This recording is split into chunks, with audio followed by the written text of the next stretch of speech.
എന്നാൽ വാഹനത്തിന്റെ മുകളിൽ കയറി ഏറ്റവും ഉയരത്തിൽ നിന്ന് എം സ്വരാജ് പരമാവധി പ്രവർത്തകരെ അഭിവാദ്യം ചെയ്യാൻ, പരമാവധി പ്രവർത്തകർക്ക് കൈവീശി കാട്ടി ആ ആവേശം പങ്കുവെക്കാൻ ശ്രമിക്കുന്നുണ്ട്. എം സ്വരാജിനെ കാണാൻ ദൃശ്യങ്ങളിൽ. TG സജിത്ത് ചേരുന്നുണ്ട് നിലമ്പൂരിൽ നിന്ന്. സജിത്ത്, നിലമ്പൂർ ആ റോഡുകൾ ചേരുന്ന ഇടം ഇപ്പോൾ അതൊരു ആവേശ കൊടുമുടിയേറി നിൽക്കുകയാണ്. എത്രമാത്രം പ്രവർത്തകർ അവിടെ മൂന്ന് മുന്നണികൾക്ക് വേണ്ടി എത്തി ഒപ്പത്തിനൊപ്പം മത്സരിച്ച് നിന്ന് മുദ്രാവാക്യം വിളിക്കുന്നു, മത്സരിച്ച് നിന്ന് ആഘോഷിക്കുന്നു, മത്സരിച്ച് നിന്ന് ആ ഉത്സവത്തിന്റെ ഒരു പ്രതീതി സൃഷ്ടിക്കുന്നു. എന്താണ് സജിത്തിന് അവിടെ കാണുന്ന ദൃശ്യങ്ങൾ?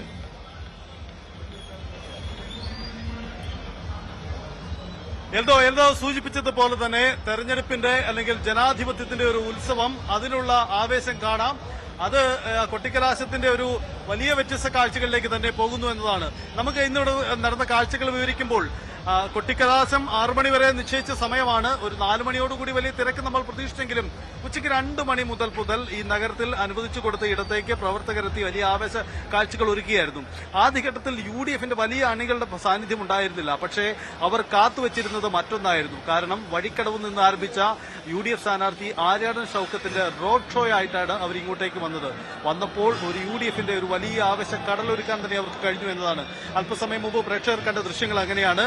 അതിനു മുമ്പ് തന്നെ ഇവിടെ ഈ സ്വരാജ് ഇടതു പ്രവർത്തകരുടെ നേതൃത്വത്തിൽ വരുന്നു. അങ്ങനെ ഇടതു പ്രവർത്തകരും വലിയ ആവേശക്കടൽ ഒരുക്കി നിൽക്കുന്നതിനിടയിൽ UDFും വന്നു. അങ്ങനെ ഏറ്റവും വലിയ ആവേശത്തിലേക്ക് ഈ ചിത്രം മാറുന്നു എന്നതാണ്. ഒരിടത്ത് BJP ക്യാമ്പും അവരുടെ കൊട്ടിക്കലാശം ആവേശമാക്കാൻ ശ്രമിക്കുന്നു. അങ്ങനെ അവരുടെ പ്രവർത്തകരുടെയും വലിയ സാന്നിധ്യമുണ്ട്. PV അൻവർ മാറി നിന്ന് ഒഴിച്ചാൽ ഇവിടുത്തെ മുൻനിര സ്ഥാനാർത്ഥികൾ എല്ലാവരും അതിശക്തമായ ഈ ആവേശത്തിന്റെ അവസാന ഘട്ടത്തിൽ തങ്ങളുടെ പ്രകടനം പുറത്തിറക്കുന്നു എന്നതാണ് നമുക്ക് കാണുന്നത്. ഇനി അവശേഷിക്കുന്നത് ചുരുങ്ങിയ മിനിറ്റുകൾ മാത്രം. ആ മിനിറ്റുകളിൽ കൂടി ഇനി ഒന്നുകൂടി ശക്തി പ്രകടനം നടത്തുക എന്നതാണ് പ്രകൃതിക്കുന്ന കാര്യം.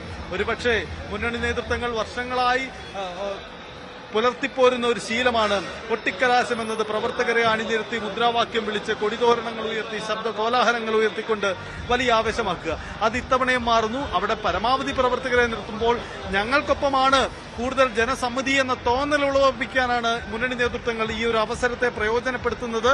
അതുതന്നെയാണ് ഈ കാഴ്ചകളിലൂടെയും ശ്രമിച്ചതെന്ന് വേണം നമുക്ക് കരുതാൻ. എന്തായാലും മുസ്ലിം ലീഗിന്റെ ഒരു സംഘടനാ സംവിധാനം UDF കോൺഗ്രസ് നന്നായി ഉപയോഗപ്പെടുത്തിയിട്ടുണ്ട്. അത് നമുക്ക് അവരുടെ ഒരു പ്രവർത്തകരുടെ പങ്കാളിത്തത്തിൽ തന്നെ വ്യക്തമാവുന്ന കാര്യം. അതേസമയം CPM അവരുടെ പതിവ് സംഘടനാ രീതിയിൽ തന്നെ പ്രവർത്തകരെ അണിനിരത്തി വലിയ രീതിയിൽ വരുന്നു. നേരത്തെ നമ്മൾ പരാമർശിച്ചു പോയൊരു വിഷയമാണ്. എങ്കിൽ കൂടിയും ഈ CPMനെ സംബന്ധിച്ച് അവരുടെ ആവേശം സജിത്ത്, അവിടെ വലിയ തിരക്കുണ്ടെന്നറിയാം. സജിത്തിന്റെ ഓഡിയോയിൽ ചെറിയ പ്രശ്നങ്ങൾ സൃഷ്ടിക്കുന്നു എങ്കിൽ പോലും ആ തിരക്ക് കൊണ്ടുണ്ടാവുന്ന പ്രശ്നങ്ങളാണ്. കാരണം അത്രമാത്രം ജനങ്ങളാണ്, അത്രമാത്രം പ്രവർത്തകരാണ് അവിടെ കൊട്ടിക്കലാശത്തെ അതിഗംഭീരമാക്കാൻ. കാണാ ദൃശ്യങ്ങൾ നോക്കുക. ഒരു ഉത്സവത്തിന് നിൽക്കുന്ന അതേ പ്രതീതിയിൽ അവർ ഉയർന്നു ചാടി ആഘോഷം പ്രകടിപ്പിക്കുന്നു, ആവേശം പ്രകടിപ്പിക്കുന്നു, സ്ഥാനാർത്ഥിക്ക് ഐക്യദാർഢ്യം പ്രഖ്യാപിക്കുന്നു, സ്ഥാനാർത്ഥിക്ക് പിന്തുണ പ്രഖ്യാപിക്കുന്നു. ഇത്രമാത്രം രസകരമായിട്ടുള്ള നിമിഷങ്ങൾ അത് ജനാധിപത്യത്തിന്റെ ഉത്സവങ്ങളിൽ മാത്രമായിരിക്കും. ഉറപ്പായും ഈ ആവേശം അത് ഇനിയും കൂടാനേ പോകുന്നുള്ളൂ. കാരണം സമയം അത് 5:22 മാത്രം. ഇനിയും ഏതാണ്ട് 35 മിനിറ്റിലേറെ അവശേഷിക്കുന്നു 6 മണിയിലേക്ക് എത്താൻ. 6 മണിയോട് അടുക്കുമ്പോൾ ഈ ആവേശം അത് 10 മടങ്ങ് വരികയും ചെയ്യും. ആ ആവേശ കാഴ്ചകൾ നമുക്ക് നഷ്ടമാക്കി കൂടാ. വളരെ വേഗത്തിൽ മടങ്ങിയെത്താം ഇടവേളയ്ക്ക് ശേഷം.